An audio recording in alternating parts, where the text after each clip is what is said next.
आज 19 अक्टूबर है और आज छोटी दीपावली, नरक चौदस, रूप चौदस का विशेष पर्व है। गुरुजी पंडित प्रदीप मिश्रा जी ने इस नरक चौदस में दीपावली के 5 दिनों की पूजन की दूसरे दिन की विशेष पूजन विधि बताई है।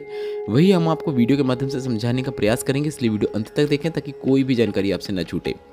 गुरुजी ने किस प्रकार से पूजन करना है, पहले दिन की पूजन का सामग्री का क्या करना है, जो जानकारियाँ दी हैं एग्जैक्ट गुरुजी के अनुसार ही आपको इस वीडियो में जानने को मिलेगा। हम अपनी ओर से कोई भी जानकारी नहीं देंगे। सबसे पहले हम आपको बता दें, कल 18 अक्टूबर था, धनतेरस था और उस दिन आपने अगर पूजन की है और सामान आपका अगर वहीं पे रखा है तो उसी के आगे आप सीधे पूजन कर सकते हैं। सबसे पहले उन लोगों के लिए मैं बता देता हूँ जिन लोगों ने कल जो पूजन करने के बाद सामग्री को उठा ली है, उन्हें क्या करना है। अगर आपकी सामग्री वहीं रखी है तो आपको मैं बताऊँगा कि आप कहाँ से पूजन चालू कर सकते हैं, पर पहले उनके लिए अगर उन्होंने पूजन सामग्री उठा ली है तो उन्हें किस प्रकार से नरक चौदस की पूजन शुरू करना है। नरक चौदस की पूजन का जो समय रहेगा वह शाम का समय रहेगा और प्रदोष काल का समय रहेगा। मतलब आप आज शाम को 6:02 से रात्रि के 8:45 के मध्य में पूजन करना शुरू कर सकते हैं और पूजन कर सकते हैं। और नरक चौदस की पूजन काफ़ी सरल और आसान है। इस पूजन में आपको सबसे पहले टाइल्स है तो टाइल्स को पोंछना है, टाइल्स नहीं है तो गोबर का लेपन कर देना है। टाइल्स में आप गीले कपड़े से भी पोंछ सकते हैं। इसके बाद आपको चौक पूरना है और उसमें आपको गेहूं या चावल के दाने अर्पित करना है। इसके बाद उसके ऊपर पाटा रखना है। इसके बाद उसके ऊपर आपको कपड़ा रखना है।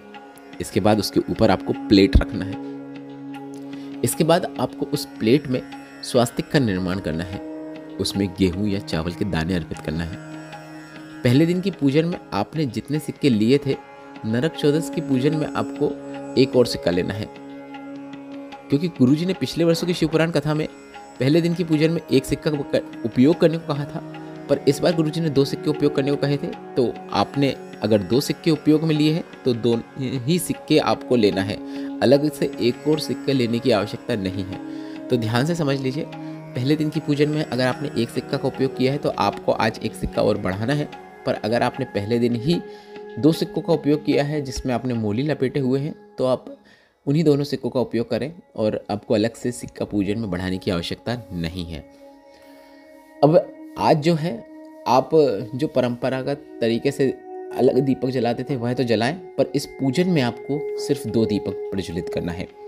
एक दीपक लंबी बाती का रहेगा जो माता लक्ष्मी के सीधे हाथ की ओर रहेगा, जो कि घी वाला रहेगा। एक और दीपक जो तेल वाला रहेगा, जिसमें आप सरसों के तेल का भी उपयोग कर सकते हैं, तिल का भी कर सकते हैं, मीठे का भी कर सकते हैं। तीनों का नहीं करना है, तीनों में से किसी भी एक तेल का जो आपके पास रहेगा उसका उपयोग कर सकते हैं। उस दीपक को लक्ष्मी जी के लेफ्ट साइड की ओर रखना है।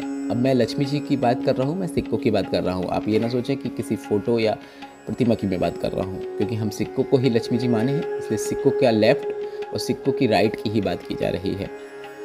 इसके बाद आपको एक बात का ध्यान रखना है कि जो तेल का दीपक बनाएंगे वह बड़ा बनाना है। उसमें आपको 4 बाती लगाना है। कैसे करना है आप वीडियो में देखकर समझ सकते हैं। तेल का दीपक बड़ा रहेगा, चौमुखी रहेगा और दोनों दीपक आपको आटे के बनाना है। तेल के दीपक में आपको पीली सरसों या फिर काली सरसों के कुछ दाने डाल देना है। इस पर जल का छींटन करना है, दीपकों को प्रज्वलित करना है और रोली, कुमकुम, हल्दी, पुष्प, मोली से आपके पास जो भी पूजन की सामग्री है उससे आपको उनका पूजन करना शुरू करना है। अब जो लोगों ने कल पूजन रखी थी और उठाए नहीं थे, उनको ध्यान रखना है कि वे कहाँ से पूजन करना शुरू करें। उनको दीपकों से पूजन करना शुरू करना है। कल के दीपक तो आपने हटा दिए, आज आपको 2 दीपक तैयार करना है, एक छोटा और एक बड़ा। घी का एक छोटा दीपक रहेगा जो माता लक्ष्मी के सीधे हाथ की ओर रहेगा और चौमुखी दीपक जो रहेगा वह माता लक्ष्मी के लेफ्ट हैंड की ओर रहेगा, जो कि बड़ा दीपक होगा। तो आपको दीपक बनाने से पूजन आपकी स्टार्ट करना है। इसके बाद आप जल का छींटन कीजिए, सिक्कों में जल का छींटन करें और उसके बाद आप रोली, कुमकुम, हल्दी, पुष्प, मोली जो भी सामग्री आपके पास है उससे आप पूजन करना शुरू करें। जो मीठे में प्रसाद बनाया है वह अर्पित करें। इसके बाद इस बात का ध्यान रखना है कि आज आपको 5 अमरबेल के टुकड़े, 5 हल्दी की गांठें, 5 कमलगट्टे इन सिक्कों में अर्पित करना है। फिर से सुन लीजिए, 5 अमरबेल के टुकड़े, 5 हल्दी की गांठ, 5 कमलगट्टे आपको अर्पित करना है। अमरबेल हम इसलिए उपयोग कर रहे हैं कि हमारा वंश हमेशा आगे चलते रहे, वंश वृद्धि के लिए अमरबेल अर्पित किया जाता है, क्योंकि अमरबेल ऐसी होती है जो कभी भी समाप्त नहीं होती है। उसे किसी भी पेड़ में डाल दो, वह आगे बढ़ती ही चली जाती है। इसलिए अमरबेल का उपयोग वंश वृद्धि के लिए किया जाता है, हल्दी की गांठ का उपयोग धन वृद्धि के लिए किया जाता है और कमल गट्टे का प्रयोग माता लक्ष्मी को प्रसन्न करने के लिए किया जाता है।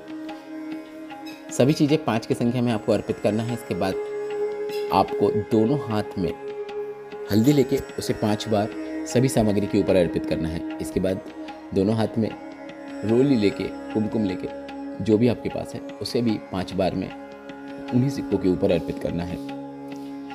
इसके बाद आपको माता लक्ष्मी को जब सभी चीज़ें आप अर्पित कर देंगे, इसके बाद जो घी का दीपक है उससे माता लक्ष्मी को आरती करना है। वहाँ से उठाएं, आरती करें और वापस रख दें। इसके बाद जो तेल का दीपक है उसे उठाएं, जो चौमुखी दीपक है उसे अपने घर में सभी स्थानों में आपको घुमा लेना है। घर के सभी स्थानों में घुमाते समय आपको इस बात का ध्यान रखना है कि वॉशरूम में नहीं जाना है। बाकी सभी कमरों में आप इसे घुमा लें, किचन में घुमा लें और घुमाते समय घर के सभी दरवाजे खुले रखना है।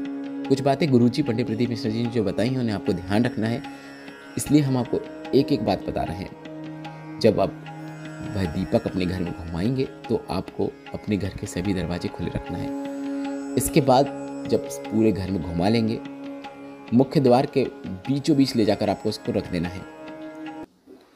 कुछ देर तक द्वार खुले रहने दें जब तक वह दीपक रखा है।